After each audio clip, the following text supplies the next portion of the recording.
Telugu YouTube ఛానల్లో మీ వ్యాపార ప్రకటనల కోసం 9154949554 కి కాల్ చేయండి. బీఆర్ఎస్ సంక్షోభంలో ఉంది. పార్లమెంట్ ఎన్నికల ఫలితాల తర్వాత మరిన్ని సమస్యలు వస్తాయి.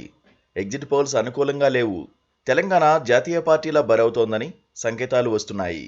రాజకీయాల్లో ఎదగాలనుకుంటున్న నేతలకు ఇలాంటి పరిస్థితులు సంక్షోభంలో అవకాశాలు సృష్టిస్తాయి. అలాంటి అవకాశం కేటీఆర్కు వస్తోంది. కేటీఆర్ అందిపుచ్చుకుంటే తండ్రికి తగ్గ తనయుడిగా ఎదగడానికి అవకాశం ఉంటుంది.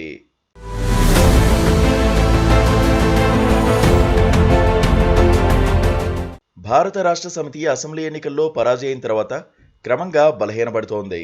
కేసీఆర్ ఇప్పుడు నేరుగా ఫీల్డ్లోకి దిగి పోరాడే పరిస్థితి ఉండదు. ఇప్పుడు బీఆర్ఎస్కు యువరక్తం కావాలి. కేసీఆర్ రాజకీయ వారసుడిగా కేటీఆర్ తెరపైకి వచ్చారు. ఆయన బలంగా తనదైన ముద్ర వేశారు. అయితే అంతా అధికార పార్టీలో ఉండగానే ప్రతిపక్షంలో ఉన్నా కూడా పోరాడి తన రాజకీయ సామర్థ్యాన్ని నిరూపించుకుని బీఆర్ఎస్కు జవసత్వాలు అందించే అవకాశం ఇప్పుడు ఆయనకు వచ్చింది. తెలంగాణ సాధన లక్ష్యంగా పార్టీని ఏర్పాటు చేసిన కేసీఆర్ అనుకున్నది సాధించారు. ఎన్ని ఆటుపోట్లు ఎదురైనా అత్యున్నత స్థానానికి ఎదిగారు. 10 ఏళ్లు సీఎంగా ఉన్నారు. ఇప్పుడు మళ్ళీ మొదటికొచ్చారు. ఇప్పుడు బ్యాట్ను అందుకోవాల్సింది కేటీఆర్.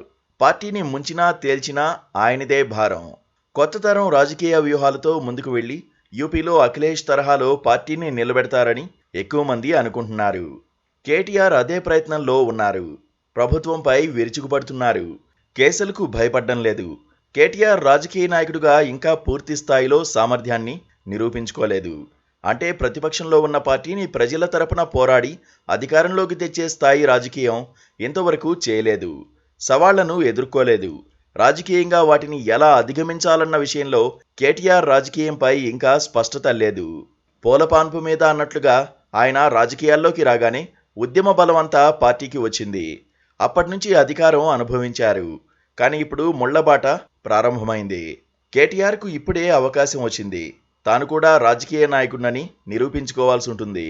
ఈ దిశగా కేటీఆర్ ప్రయత్నాలు సాగుతాయా లేదా అన్నదానిపై బీఆర్ఎస్లోనే సందేహాలు వ్యక్తమవుతున్నాయి.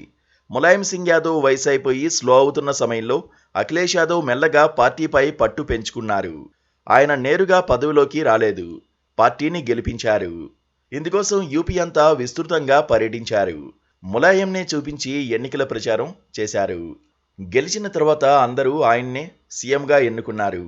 5 ఏళ్లు సీఎంగా ఉన్నారు. అఖిలేష్ చేసిన పోరాటం వల్లే 2 సార్లు ఓడిపోయినా ఇంకా ప్రధానంగా పోరాడుతోంది ఎస్పీ. అలాంటి పునాదుల్ని, నాయకత్వాన్ని ఇప్పుడు కేటీఆర్ నుంచి బీఆర్ఎస్ క్యాడర్ ఆశిస్తోందని అనుకోవచ్చు. అయితే అది అంత చిన్న విషయం కాదు. 10 ఏళ్ల పాటు అధికారంలో ఉన్నందున వచ్చే అనేక సమస్యలతో పాటు రాజకీయ వేధింపులను సైతం బలంగా ఎదుర్కొని నిలబడాల్సి ఉంటుంది. ఎన్నో ఆటుపోట్లు, అవమానాలు ఎదుర్కొని ప్రజల్లోనే ఉండి పోరాడాల్సి ఉంది. పార్టీ క్యాడర్కు నిరంతరం అందుబాటులో ఉంటూ ఎవరూ పక్కచూపులు చూడకుండా చేస్తేనే ప్రయోజనం ఉంటుంది. ఈ విషయంలో తడబడితే జరిగే నష్టం కేటీఆర్కే కాదు, బీఆర్ఎస్ పార్టీకి కూడా. రాజకీయాలు అంటేనే రోలర్ కోస్టర్ రైడ్. ఓసారి ఎంతో ఎత్తులో ఉంటారు, మరోసారి పాతాళంలో ఉంటారు. అన్నీ తట్టుకోగలిగితేనే ఎక్కువ కాలం రాజకీయాల్లో ఉండగలరు.